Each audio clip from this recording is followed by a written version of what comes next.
Hey everybody, what's going on? This is Sam from Historic Travels and welcome to another video. Okay guys, well hey, the time has finally come to conclude the series where we ultimately try to figure out which Titanic film is the best film to watch if you want to learn the true story of what happened to the RMS Titanic on its maiden voyage. Now in the first episode, and if you have not watched that yet, I would encourage you to do so, there's a link for it in the description below, we talked about the 1997 James Cameron film. Now in this video, we're going to be directly comparing it to the second most popular Titanic film and the film that is considered by Titanic historians to be the best recreation of what happened on the night the Titanic sank, A Night to Remember, which was released in the year 1958. So, do these claims hold up? How does this film ultimately compare to the James Cameron film? Well, that's ultimately what we're going to be trying to answer in today's video.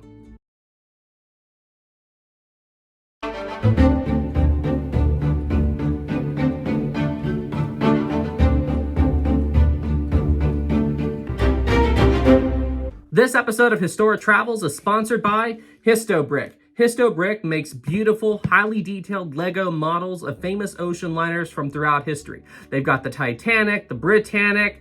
I have right here the RMS Mauretania. This is one of his newest kits. All of his kits come in these beautiful, highly detailed wooden boxes.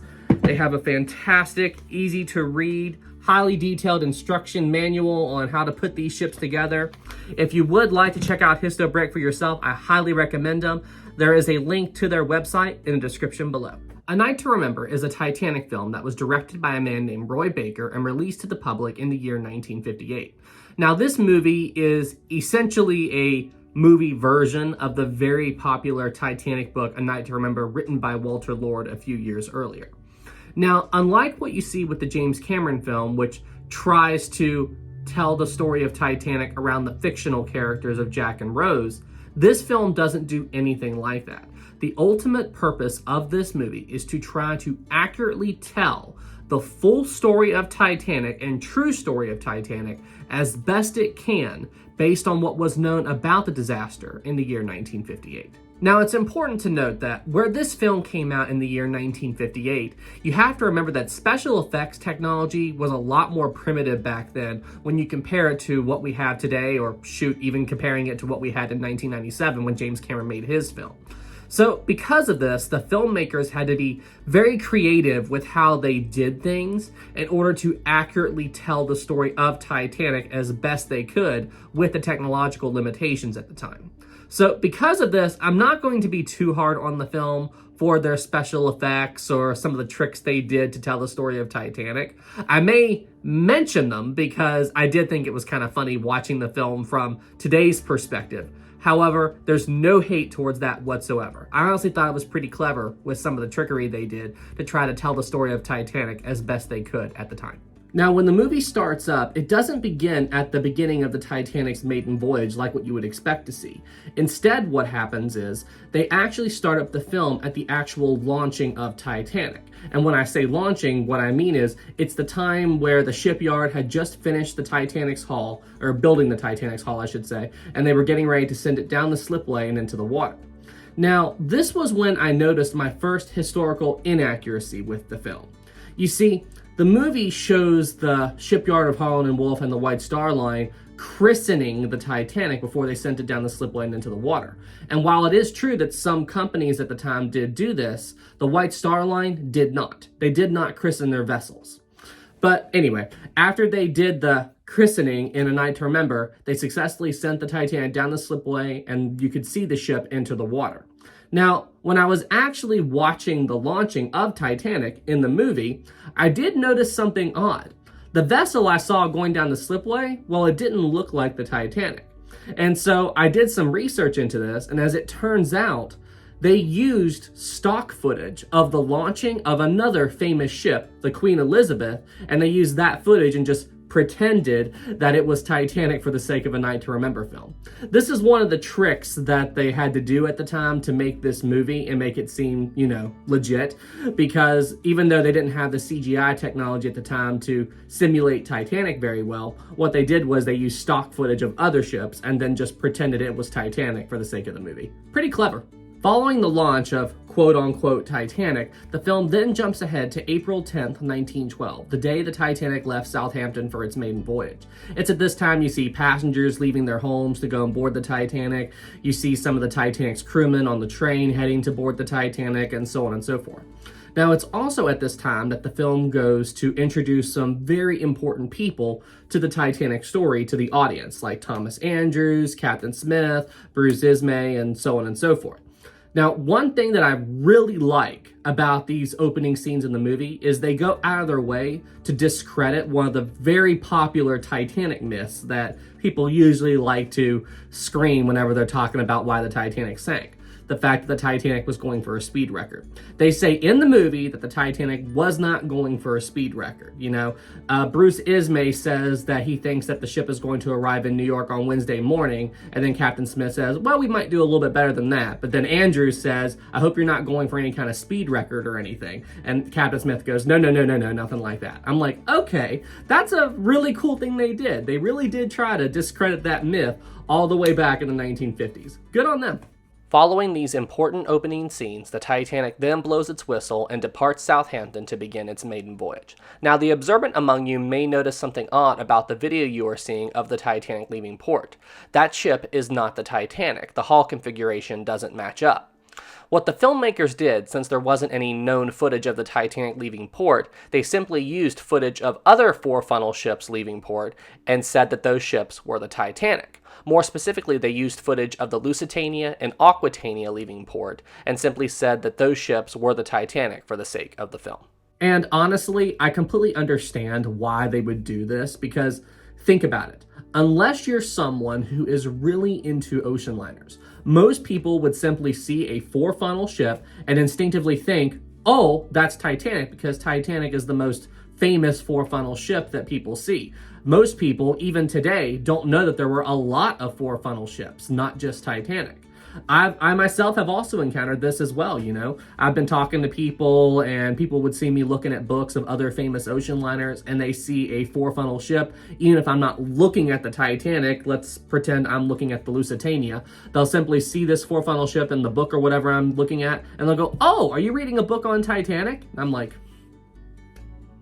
But, I can't blame them, they don't know ocean liners. The only thing they know about a four-funnel ship is that the Titanic had four funnels, so that's, of course, what they think. And it was the same way back in 1958. Unless somebody was very interested in ocean liners, they would simply think that all of the four-funnel ships they see in that stock footage was the Titanic, and that's what the people who were making A Night to Remember thought would happen, and guess what? They were right. Once the Titanic leaves Southampton, the film then skips straight to April 14th, 1912. The movie really doesn't focus at all on what happened to the Titanic during its sea days, because the filmmakers really wanted to use the time they had to focus on the sinking. And honestly, I get that. There's a lot to talk about when it comes to the sinking of the Titanic. Now, when the film picks up on April 14th, it really tries to do the best job that it can to accurately portray what life was like on board the Titanic, and it also tries to tell everything that was going on in the waters around the Titanic leading up to the iceberg impact. The movie shows the first-class passengers eating in the dining room. It shows the big party the third-class passengers had below decks. That's in the movie. It also jumps to Jack Phillips and Harold Bride, the Marconi operator, sending all of the private messages from the Titanic's passengers. And it even shows Jack Phillips getting the ice warnings. It also shows the ice warning that didn't make it to the bridge. That was in there. The movie even mentions, and I was very surprised when I saw this, the Californian. Yes, the SS Californian is in A Night to Remember. And this movie really does try to tell the story of the Californian and what it did or didn't do on the night that the Titanic sank. That really blew my mind to see that very important and often overlooked historical detail that was in the movie.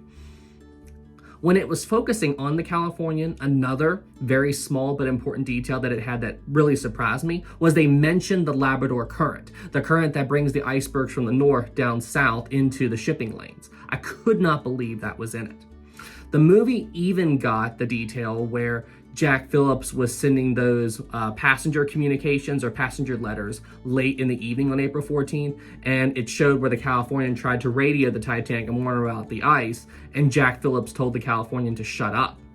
Now, what surprised me the most about this was they got all of the details about this encounter correct. They didn't twist it around like what so many people even today do about this, you know? Instead of saying that Jack Phillips sent the shut up message because he thought the Titanic was unsinkable and the ice warning didn't matter, they instead showed it like it really happened. They showed Jack Phillips sending the wireless messages. They showed him getting that loud blast in his ear from the loud ringing from the Californian's message. And then they showed him being irritated and telling the Californian to shut up because he was busy with these other messages and he had this loud blast or ring in his ear. I mean, they really did do the best job they could to talk about all of these details, and there's so many other details that they got right in the beginning parts of the movie that I just don't have time to explain them. But honestly, I can understand why Titanic historians really do consider this movie to be the best one to watch, to really learn what happened to the Titanic on the night that it sank. Now that we've gone over all the details the film discusses about the Titanic story pre-iceberg collision, let's now talk about how the film depicts the actual collision between the Titanic and the iceberg. And honestly, they did a pretty good job at nailing the details with this. It starts off with Frederick Fleet and Reginald Lee, the Titanic's lookouts, up in the crow's nest. They spot the berg, they call the bridge. You see Moody pick up the phone. He hears about the ice. He lets Murdoch know. Murdoch orders the engines to go full reverse. This is historically incorrect, but I didn't know that in the 50s, so whatever. Even James Cameron did it this way. Now, when it comes to the actual collision, again, they really nailed the details. I was very impressed. You see ice falling down onto the forward well deck. You see the hull open up down in the boiler room, and the way they depicted the hull opening up in the boiler room is based on a genuine account, fireman Frederick Barrett's account. Very well done. Now, after the Titanic hit the berg, you see Captain Smith come up onto the bridge. You see the passengers discussing it. You also see Thomas Andrews doing his rounds to figure out the extent of the damage. Now, one thing that really impressed me was the scene that showed Thomas Andrews discussing the damage with Captain Smith. Usually, and this happens in the James Cameron film, when people discuss the damage the Titanic received by the iceberg, they say that the first 5 compartments were breached, even though it was 6. But in A Night to Remember, they actually got this detail right. Andrews says to Smith that the first 6 watertight compartments were breached. He does get one thing incorrect with the way he's describing it. He says in the film that it's one giant gash in the hull that spans that much length. However, we now know that that's not correct. It was just a bunch of small holes here and there along the hull. But again, they didn't know that in 1958, so whatever. But ultimately, the film really did do a good job with how it portrayed the collision between the Titanic and the berg. Very impressed. Okay, so now let's jump to the topic that I'm sure most of you watching this video are curious about. How does the film actually go about describing and showing the actual sinking of the Titanic? Well, to put it bluntly, it does an unbelievable job. I mean, just the amount of details they put into showing the sinking of the Titanic blew my mind. If somebody did this today, I would be impressed. But the fact that they did this in 1958 makes this accomplishment even more unbelievable. Everyone who is interested in the story of Titanic should watch this movie. I mean, honestly, its age really doesn't matter at all.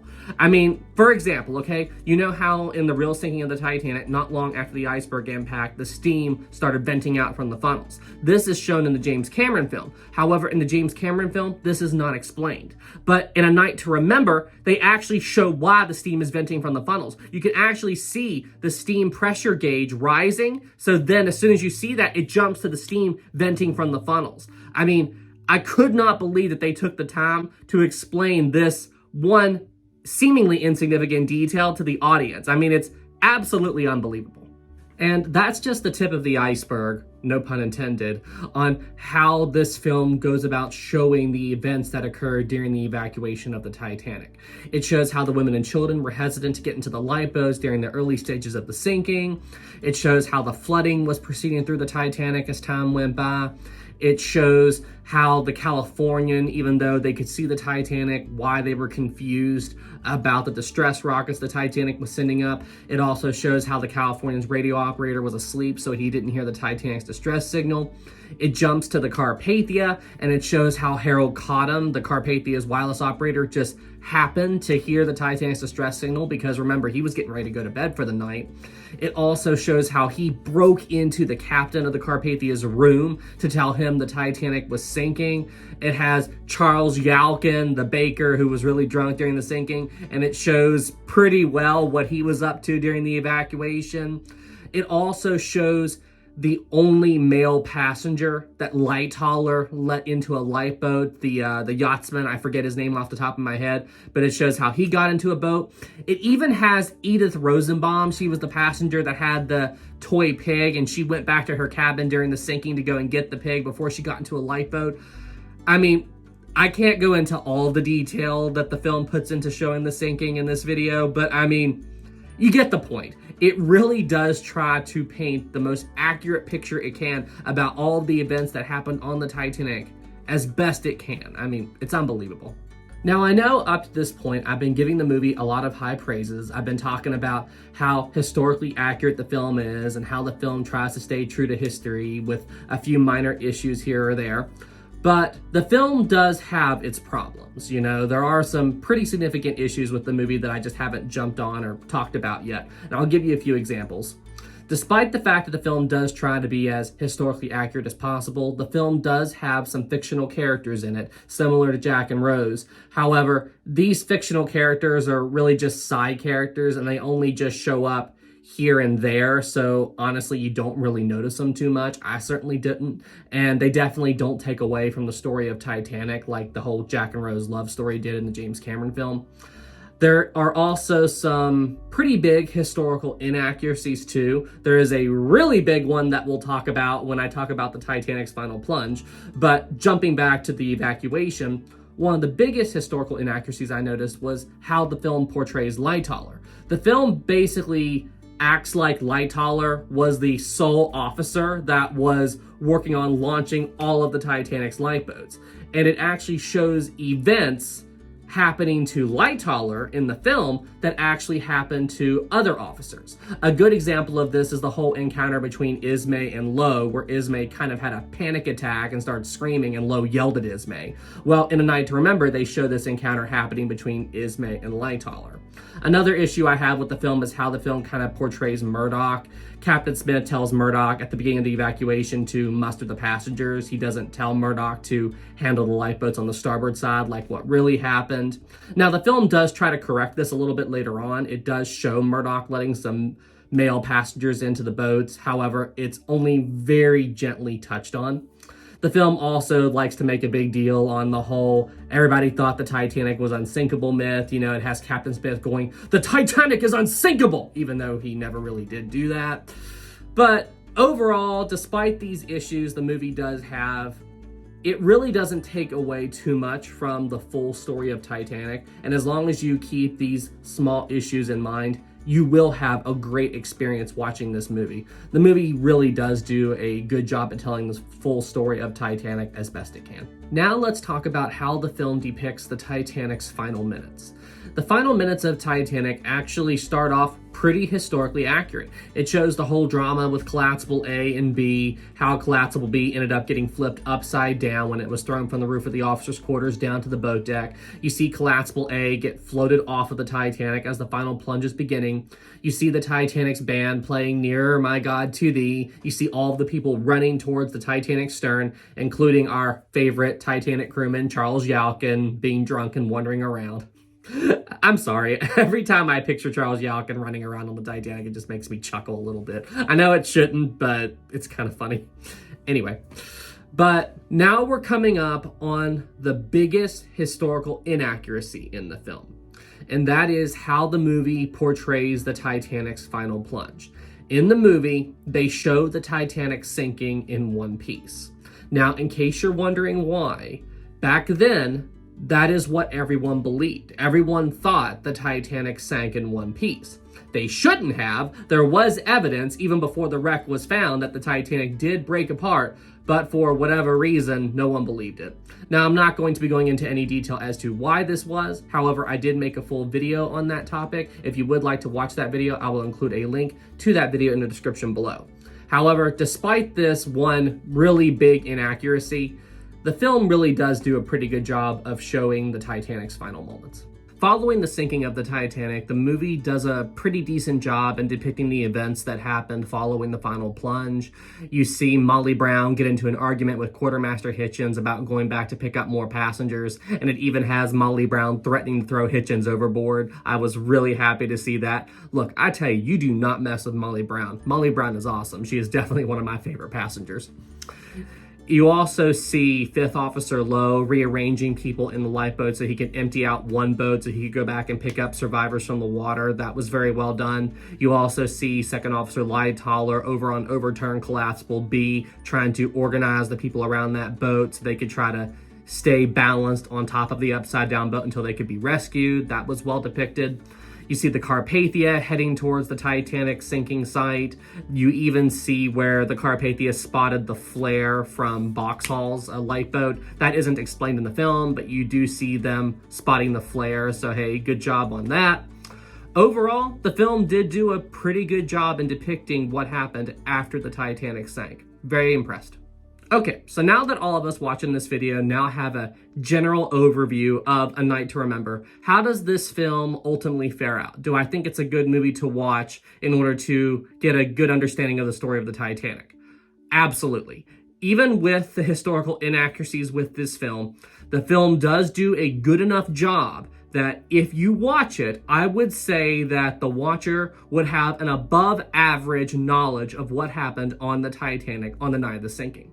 The film is absolutely fantastic to watch if you go into it already knowing a little bit about the story of the Titanic so you can pick out the historical inaccuracies.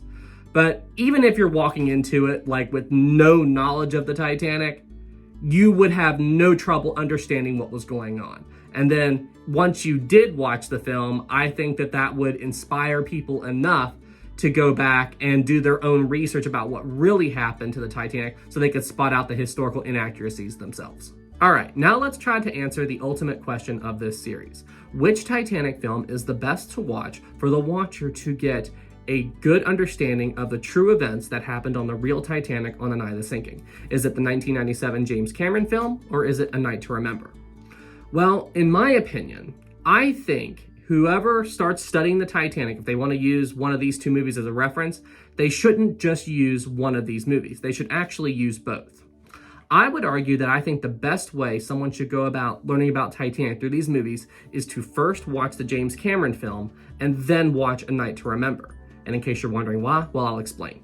You see, even though A Night to Remember does a way better job of explaining all of the details that really happened to the Titanic on the night of the sinking, there are a lot of people out there that may simply write off A Night to Remember because the movie is so old.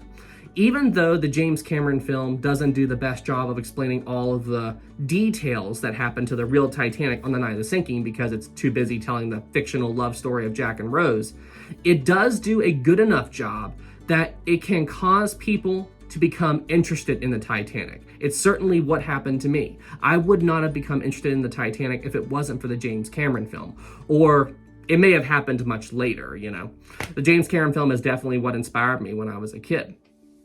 So ultimately what I think people should do is I think that if someone is just becoming interested in the Titanic, they should watch the James Cameron film first to see if it sparks their interest. And then if it does, then they can go and watch A Night to Remember. Because simply put, A Night to Remember is a masterpiece. I honestly do not know how they got all the details they did.